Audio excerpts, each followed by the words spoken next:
Poles wanted. They've got Plech and Szczakel, and on the outside Mauger. And it's Szczakel again who's made the start. So we have the three poles. Szczakel again, a tremendous start. Plech in second place, Mauger in third place. And Jerzy Szczakel from the Pole here in the Polish League, the rank outsider, now looks set for his third win on the trot. And this is the biggest surprise in World Final Speedway in years and years and years, because Szczakel now looks like he's going to beat his young countryman N.Z and Plech. They got rid of Michanek. Michanek was the danger in this race from Sweden. He was excluded for tape breaking. The Poles having it all their own way now. And this man Szczakel really has hopped out of the hat as a real big surprise packet in this championship. He's beaten Plech. Plech's in terrible trouble in second place here, not riding a very convincing line at all, almost letting Mauger in. So the three poles in line abreast. There's Mauger sussing it all out, weighing them all up. Mauger, who dropped 2 points in his last race. Plech is still fighting very hard. They're on the last lap now, and I think Plech is going to make the big effort this time. But he did a dreadful corner there. You saw what he did. He almost went sideways, leaning right back, stretched right back on his back mudguard there. And here he comes again, but Szczakel, the wild man, has really ridden with tremendous authority and command so far. Oh dear, what a surprise. Szczakel's third win, and amazingly, he has emerged as the favourite for the 1974 final. The man the Poles didn't think was worthy of a place. Certainly none of us from Britain ever rated him with a chance. He's got 3 wins now, and really and truly the drama and surprises come on top of one another, one after the other here at Katowice. So Mauger, again the face mask goes on like some old jousting knight of medieval times, preparing himself for battle, and a battle this one looks to be, because he has 3 very, very formidable opponents in Heat 11. They're all on 4 points each, so they're all very much in touch with the title. Mauger has 4 points, a win in a third place, and his opponents there on the inside next to him we will have Edward Jankarts from Poland. He has 4 points. In fact, they all have 4 points in this race. Then the Russian Chlynowski in the white helmet in grid 3, and on the outside Australia's John Mauger. So there we go again. This is the 5th time we've tried to get this one away, and away they go this time, and it's the Russian that made the jump. The Russian hit the gate first. Mauger's going around the outside of it from Australia. Jankarts is back in last place, and John Mauger from Australia chasing the Russian. Mauger's in third place, but it's Chlynowski from the USSR in the lead, and Jankarts, who's had to do all his points scoring from the back, left at the start again, going very, very hard after Ivan Mauger. The Russian leads, then Mauger. Mauger going high, wide and handsome on the boards again, trying to find some drive around Mauger. He's done him in beautiful style. Mauger now clawing, chasing after his world championship again. Mauger seems to be in a bit of trouble there, and Jankarts is left way at the back, and here comes Mauger after Chlynowski. Come on, Ivan, my son. He's really, really fighting with all his heart. What a terrific corner, and he's done him. Oh, lovely to watch. Mauger really is determined to hang on to this title of his. Ivan Mauger has come from third to first, and again Chlynowski wasn't too far away from him then. The Russian hasn't finished fighting. So it's Mauger in front after a terrific piece of cornering, and look at that for closeness, my goodness me. There was a little bit of a nudge going on there, and Mauger's now coming up on Chlynowski on the outside, and Jankarts is way at the back. The Poles won't like that. So Mauger over the line with a tremendous win from the back. Then the Russian Chlynowski in third place, Mauger. Jankarts was last. That looks like his big chance is gone, but Mauger's still in there fighting with the boys. And after that great win from behind, Mauger moved from 4th to 2nd place. And so after 3 rides for everyone, it's still Szczakel out in front with a maximum 9 points. Mauger won his 4th ride. Szczakel and Chlynowski get theirs in the Heat 15. The Poles on the inside. And Szczakel very, very lucky there.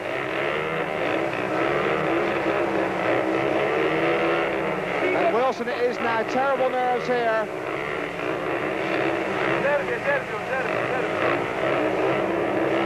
Tremendous tension. He's got to let the tapes up. They're ripping the guts out, and Szczakel's made a tremendous start. And the Polish crowd go mad. But inside him now comes the Russian. It's the Russian Chlynowski, and Wilson coming belting around the outside for England. And this is a surprise as well. Ray Wilson riding the race of his life. And Szczakel, after a tremendous start, is now relegated to 3rd or last position, is it? And here comes Szczakel again, and Wilson's got a nasty knock there. But he's still fighting so hard, but it's the Russian in front, Chlynowski. Szczakel's back in second place after a tremendous effort by Wilson. And so, heat 50 with so much at stake. Szczakel made a tremendous start. He's fighting in second place. Wilson has lost third place now to the other Russians. It really is all happening in this one, but the important thing is that the man in front is the USSR's Gregory Chlynowski, and he really is a surprise car. Wow! Szczakel in second place. Wilson, who's battled with all his Midland heart and grit in this one, now struggling at the back, and the Eastern Europeans really setting Katowice alight. Chlynowski it is for Russia over the line. Szczakel has been beaten. The Russian goes over the line first. Szczakel is in second place. Plech's in third place. The commentator's nightmare, but that's really opened up this 1974 World Final. Well, heat 16, and some controversy here because the first reserve, or a reserve, Andrzej Wyglenda there from Poland, has come in place of Bernd Persson from Sweden, which makes 4 poles in heat 16. The British party, I'm sure, will say that the finalist from the continental final, Tommy Jansen, should have come into this one. And on the inside there, we have Jan Karts now from Poland, who leads Plech. Jan Karts in front from Plech. In third place, it's Woloszek, and Wyglenda at the back. And it looks like Jan Karts and Plech together, and Jan Karts didn't do a very good corner there at all. And it's Plech on the inside of him. Jan Karts and Plech then, before the meeting, they were the poles' 2 big hopes, and Jan Karts rode a super corner there. Jan Karts leads, riding a very, very wide line. Really and truly, it would suit the poles if Plech won this one. But Jan Karts and his younger fellow countryman, Plech's in trouble there, almost lost it. Plech needs to win this one to get up onto 10 points and into joint second place. And it looks to me like Jan Karts is leaving an awful lot of room for him. Well, that's just my opinion. But Jan Karts does not seem to be making a really great effort in this one. He's leaving all the room in the world on the inside. Let's just see, he might prove me wrong here. He's in front again, and Plech is on the inside, and Jan Karts on the outside. Let's see what happens. And it's Plech over the line. You saw it yourself. You draw your own conclusions. But the crowd here at Katowice didn't like that one too much. So, after a somewhat suspicious win for Plech, there's only 1 point between the top 4 riders. Szczakel is a win away from the world title, and Plech, Chlynowski and Major waiting for him to slip. With Major winning heat 17, heat 18 was crucial. And so heat 18, and the race that could decide the 1974 World Championship, because if the rider on the outside, Jerzy Szczakel there from Poland, if he wins this one, he is the new champion. He has already scored 11 points, and a win here will put him on 14 and untouchable. In this race he has on his inside Edward Jan Karts from Poland, then we have the Russian Vladimir Paznikov, then Ole Olsen in the white helmet in 3, and Olsen seems to be the one man that can beat Szczakel in this one. Szczakel has made some tremendous starts, and if he really gets out in this one, we could see a new sensational world champion. And away they go. Is it Szczakel? No, it's Olsen that's made the jump. Olsen in front, and Szczakel tried the wide outside. And is he going to do it? No. Olsen gathered some grip there from somewhere, and here comes Szczakel around the outside of Ole Olsen. He must win this one. And it's very, very tight and close there, and Olsen shut the door on him and nudged him over. Tremendous stuff. Olsen fighting like mad here, and Szczakel far from finished on the outside. Oh, this is real speedway racing. Olsen really came through from nowhere to nudge him out of the way there on this corner on the last lap. And this will mean a run-off for the title if they stay like this, and Olsen now establishing the lead. Olsen bringing his old tutor, Ivan Major, back in with a chance, and coming through on the inside of the blue helmet, the Russian Paznikov. Very nearly got inside Szczakel there, and it's going to mean a sudden death run-off. Olsen, Szczakel, Paznikov isn't finished yet. Paznikov coming hard again under Szczakel. It's very, very tight in second and third places there. Pastikoff gets inside him here. That will put him out of the runoff. And here he comes again, Pastikoff, the Russian, trying so hard. It's very, very close there on the inside on the line, but Szczakel held him off. Wow!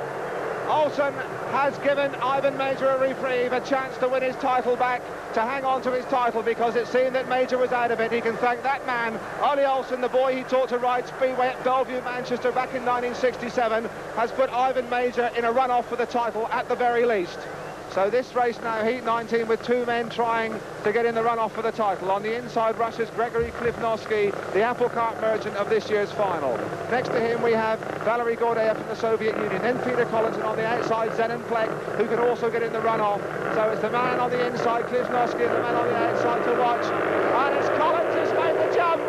Collins for England have got away, and Plech doing the wide outside bit there, but Peter Collins has really put the cat among the pigeons here for England, and Plech's chasing him like mad, and he's come right inside him there like a tank. And they're really tightening up there, my goodness me. Plech absolutely came through there like a Centurion tank, and now it's the rider in red, Chlynowski, in terrible trouble there. Chlynowski also can get in this final run-off, and Chlynowski's riding the race of his life for the Soviet Union there. So it's the two riders that can make the run-off that are really up in front. Plech now is going away a little bit from the Chlynowski rather, the Russians getting him in the muddle here, but it looks like Plech's going to get in the run-off for the title with his fellow countrymen Szczakel and Ivan Mauger. Chlynowski, who made a bad start, is still fighting. They're on the last lap now, and Chlynowski's got back into contention. Is he going to have a last bend effort? He's come under him very, very hard indeed. And the pair of them, they're almost touched, and down goes Plech. Oh dear, oh dear, oh dear. Plech's gone down. Plech's gone down with a tremendous bump. The Russian really almost rode him straight up the top of the terracing. And the crowd are on their feet, the whistles, the boos. What a drama. Plech is down, Plech was in front, you saw it there so clearly, and we wonder now what the ACU referee is going to do, because I don't know what happened there. I think it was actually Collins who finished in second place, so Gordeev must have gone down as well.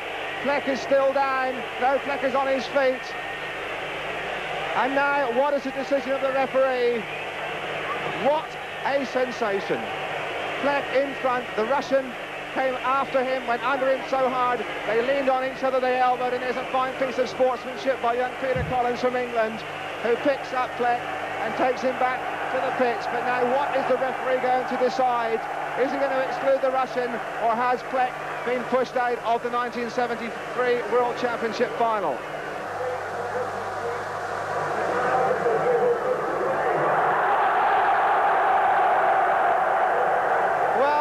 Just had the craziest piece of Speedway regulations in the history of World Championship racing, because the referee has decided that the Russian, after that incident, will be excluded, and he's ordered a rerun with only 3 starters. They were on the last lap, and really and truly, it seems to me that the authorities here at Katowice are making up the rules to suit themselves and to get their boys a world title. Really, that is crazy. That is making a mockery. And look at the British League party. There's Mauger, the world champion. There's Reg Fearman there on the right of your picture, the commanding figure. That is really the craziest piece. There's Olsen coming into the picture.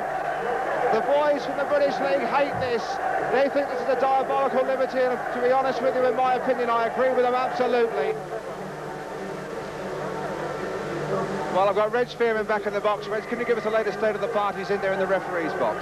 Just a quick one, Dave, and that is to say that the Russian delegation have left the referee's box. They insisted that Plech would also come up, but they spoke on the telephone, and Plech, through his interpreter, told the referee that indeed Chlynowski did hit him and knocked him off, of which the Russians don't feel very, very pleased about, and there is still a dispute going on, but it is unlikely that the referee will change his mind at this stage, and I think it looks as though Peter Collins will get the 3 points. Zenon Plech, I think, will be awarded 2 points, and Gordeev, who also didn't finish due to the crash when he too piled into the wreckage of the machinery, will be awarded 1 point. That's how it looks to me, Dave, and now I must get back over to the pits. Thank you, Reg. And so, after all the shenanigans, after all the drama, after the protests and counter-protests, we now once again have a two-man run-off for the 1973 World Championship title. There for Great Britain. And Exeter, we have Ivan Mauger on the inside in the red helmet, and his opponent is the unfancied outsider, Jerzy Szczakel from Poland. Mauger, we remember, a year ago at Wembley, we saw him in a two-man run-off with Bernie Pearson. Mauger bidding for 5 titles in 6 seasons, and no man has won the World Championship more than 5 times. And Szczakel's got a flying start again. Szczakel's got a tremendous start again, and it's Szczakel leading for Poland. And the Polish crowd really rising now. What a surprise this would be. But Mauger, I know, has not finished yet. Mauger left at the tape, says Szczakel has made some jet-propelled starts this afternoon, and now he's leading on the first lap, but Mauger is closing with him. And Mauger's ridden a terrible corner there, but he's found some drive from somewhere and coming back now. Ivan Mauger from Britain, Ivan diving underneath him now, and they're in trouble there, and both. And Mauger's gone down, Mauger's down, Szczakel keeps going. Well, you saw it for yourself. Ivan Mauger's down and out. Szczakel keeps going, and it looks like Szczakel's going to win this world title. Again, the drama unsurpassed. You can see Mauger still lying down there. Well, it looks like a Pole's going to win. He's over the line. He's on his last lap now, and Mauger is still down by the safety fence there. He tried to dive under Szczakel. Szczakel would not move, and Szczakel alone now comes over the line, and the referee has not stopped it. He's won the world title. There he goes over the line, the greatest sensation in the history of World Speedway.